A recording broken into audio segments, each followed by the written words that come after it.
Committee की सिफारिश पर शकील खान को डिनोटिफाई करने की समरी पहले ही भिजवा दी थी अली अमीन। वजीर आला अली अमीन गंडापुर ने कहा कि बानी पीटीआई ने जो कमेटी बनाई इसकी रिपोर्ट कल सुबह मिली। कमेटी ने शकील खान को काबीना से हटाने की सिफारिश की थी। इन्होंने कहा कि शकील खान को डिनोटिफाई करने की समरी साइन करके गवर्नर को भेज दी है। डिनोटिफाई करने की समरी कल सुबह भेजी थी। वाज़ेह रहे कि खैबर पख्तूनख्वा काबीना के रुकन सूबाई वजीर communication and works Shakeel Ahmed Khan ने वजीर आला अली अमीन गंडापुर पर महकमे में मुदाखलत और बैड गवर्नेंस के इल्जाम आयद करते हुए अपने ओहदे से इस्तीफा दे दिया है। सूबाई वजीर शकील खान ने इल्जाम आयद किया कि वजीर आला खैबर पख्तूनख्वा किसी और के इशारों पर काम कर रहे हैं। सूबाई हुकूमत अपने बुनियादी असूलों और वादों पर समझौता कर रही है। हुकूमत अपने असूली मौक़िफ़ से पीछे हट रही है। खराब हुक्मरानी और बदउनवानी ने पार्टी का मंशूर तबाह कर दिया है। पहली सहमाही टैक्स वसूली हदफ पूरा न करने पर IMF ने खबरदार कर दिया। नए चेयरमैन FBR राशिद महमूद लंगड़ियाल की तैनाती के बाद FBR में गार्ड्स की तब्दीली के साथ इनका पहला चैलेंज रवां माली साल के पहले 3 महीनों के लिए टैक्स वसूली के हदफ को पूरा करना होगा, वरना मिनी बजट आने का इम्कान है। FBR के नए तैनात होने वाले चेयरमैन ने अपनी टीम की तश्कील शुरू कर दी है और BS 21 के इनलैंड रेवेन्यू सर्विस IRS अफसर डॉक्टर हामिद अतीक सरवर को मेंबर IR पॉलिसी मुकर्रर कर दिया।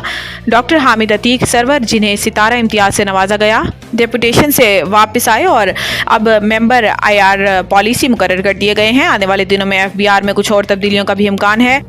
फायरवॉल का दूसरा ट्रायल मुकम्मल, हुकूमत को इससे क्या फ़ायदा होगा? Internet service providers ISPR association के मुताबिक wireless and internet service providers association of Pakistan ने अपने बयान में कहा कि सिक्योरिटी और निगरानी को बढ़ाने के हुकूमती फैसले का गैर इरादी नतीजा निकला है, जिसके बाइस गुज़िश्ता चंद हफ्तों के दौरान इंटरनेट की रफ्तार में 30 से 40% तक कमी आई है। टेलीकॉम ज़राए के मुताबिक फायरवॉल डीप पैकेट इंस्पेक्शन की सलाहियत की हामिल होगी, जिससे सोशल मीडिया पर प्रोपेगेंडा पॉइंट की निशानदही हो सकेगी और प्रोपेगेंडा करने वाली ID को ब्लॉक किया जा सकेगा। दूसरी जानिब टेलीकॉम ज़राए का कहना है कि इंटरनेट सर्विस 2 से 3 दिन में मामूल पर आने का इम्कान है, जबकि सोशल मीडिया सर्विसेज आइंदा 2 से 3 रोज़ में मामूल पर आ जाएंगी। इमरान खान की 190 मिलियन पाउंड रेफरेंस की कार्रवाई रोकने की मुतफर्रिक दरखास्त दायर। इमरान खान ने 190 मिलियन पाउंड रेफरेंस बंद करने के नैब के फैसले का रिकॉर्ड भी फराहम करने की दरखास्त दायर कर दी। दरखास्त में मौक़िफ़ अपनाया गया है कि तफ्तीशी अफसर ने बयान दिया था कि नैब 343 में एग्जीक्यूटिव बोर्ड मीटिंग में केस बंद करने की मंजूरी दी गई है। ट्रायल कोर्ट ने केस बंद करने का एग्जीक्यूटिव बोर्ड मीटिंग का रिकॉर्ड तलब करने की दरखास्त मुस्तरद कर दी। अप्रैल 2020 की नैब एग्जीक्यूटिव बोर्ड मीटिंग में केस बंद करने का फैसला किया गया था। इमरान खान ने इस्तदा की कि एहतसाब अदालत का 12 अगस्त का दरखास्त मुस्तरद करने का हुक्मनामा कलअदम करार दिया जाए। नैब बोर्ड मीटिंग का रिकॉर्ड ट्रायल कोर्ट में पेश ना किया गया तो बानी PTI को अपने दिफा में भारी नुकसान होगा।